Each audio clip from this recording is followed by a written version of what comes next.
దౌర్భాగ్యపు బోధలు. అందుకే ఆత్మ తేటగా చెప్తున్నాడు, విశ్వాస భ్రష్టులైపోతారు. అబద్ధ బోధ, తప్పుడు బోధ అన్న వాళ్ళు ఏం చేస్తారు? తప్పు కింద చూపిస్తారు. అందుకే కదండి ఎంతో మంది ప్రవక్తలు దేవుడు వాక్యాన్నే చెప్పితే ప్రవక్తలనేమో చంపారు.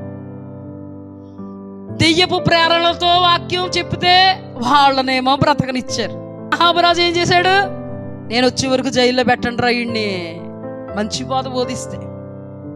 తప్పుడు బోధ బోధించిన వాళ్ళు రాజ్యమేలారు. ఆ తర్వాత తప్పుడు బోధ బోధించిన వాడు నిజమైన ప్రవక్తనే చెంప చెళ్ళు అనిపించాడు. ఏం జరిగింది? అదే జరుగుద్ది. చివరకే న్యాయాధిపతి ఎదుట నిలబడినప్పుడు అసలు సిసలైనటువంటి విత్తనాలు నిలబడతాయి. ఎవ్వరు ఏమి చేయలేము.